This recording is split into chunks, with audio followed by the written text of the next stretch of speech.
Dear family and friends, we are gathered here today to witness and celebrate the marriage of Chris and Anna. They have organized this ceremony today to state before us and God that they are committing the rest of their lives to each other.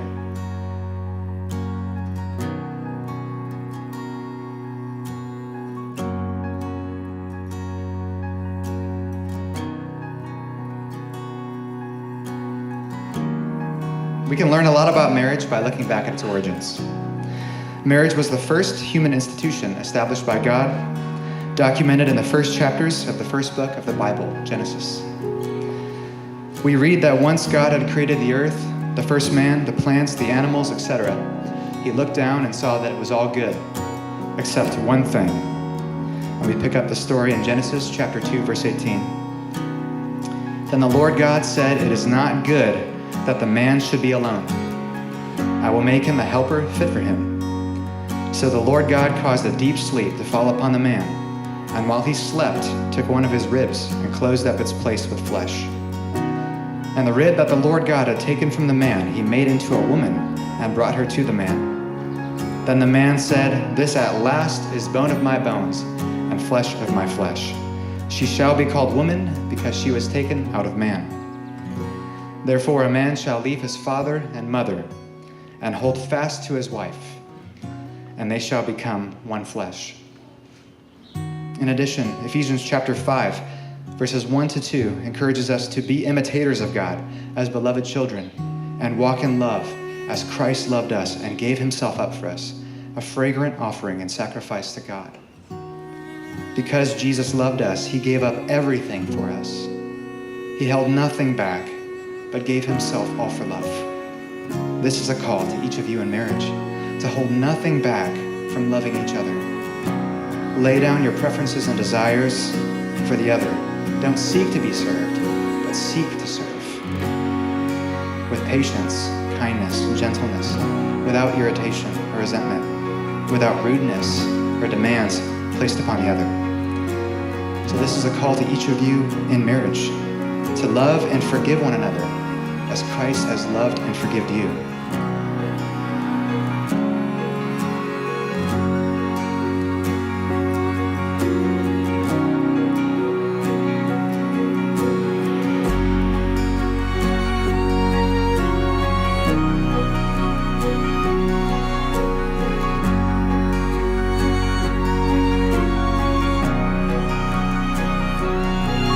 So God designed marriage to be a permanent pursuit of relationship between a man and a woman. This two becoming one flesh is both a moment, today, and an active process for the rest of your lives.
As Ecclesiastes 4, 9 through 12 reads, "Two are better than one, because they have good return for their work.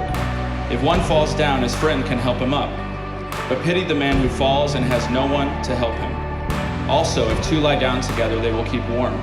But how can one keep warm alone? Though one may be overpowered, two can defend themselves. A cord of 3 strands is not easily broken.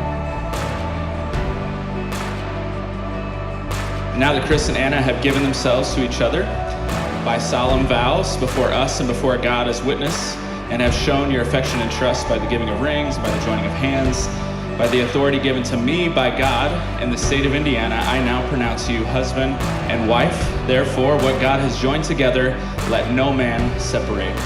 Chris, you may now kiss your bride.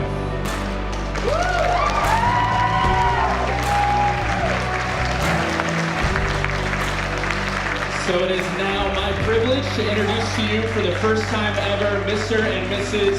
Chris Poe.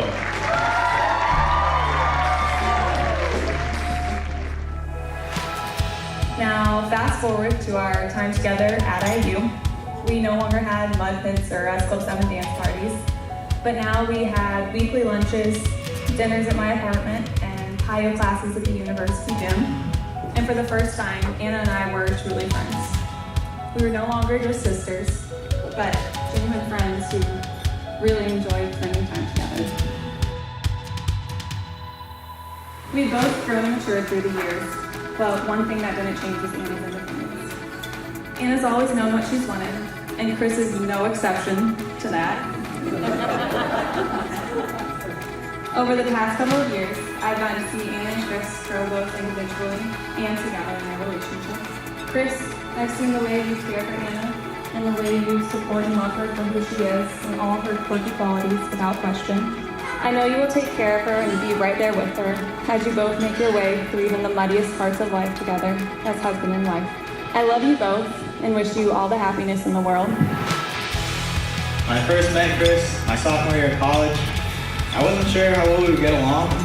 I come from the country and he was kind of this like bratty guy and he was always talking about getting swole and he wore a lot of vests and I haven't known the rest. But we ended up becoming really good friends my sophomore year, and so something I really admire about Chris is just how he fights for his relationships. He fights for his relationship with God, he fights for his relationship with Anna, and he fights for his friends. And I really admire how passionate you are about honoring God in your personal life and in your relationship. And Anna, you're awesome. It's been so cool to see your friend, and I really admire your patience and your love that you have for Chris and for others. You just have a Christ-like love, and that's awesome. Once Chris left, it was definitely a sad time. But then eventually Chris came back, and we all felt complete again. And it was great. Without a doubt, in our friend group, Chris is our rock. And so, Anna, I just think that you're the luckiest person in the world right now to have someone like Chris in your life. I'm so grateful to have both of you in my life and can't wait to see what God has in store for both of you. And Chris, I wish you a lifetime of happiness, love, and blessings. When you look back on this day as one who committed yourselves to one another, but also at the beginning of a lifelong journey where your love for one another will only grow with each passing day.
Love is patient, love is kind.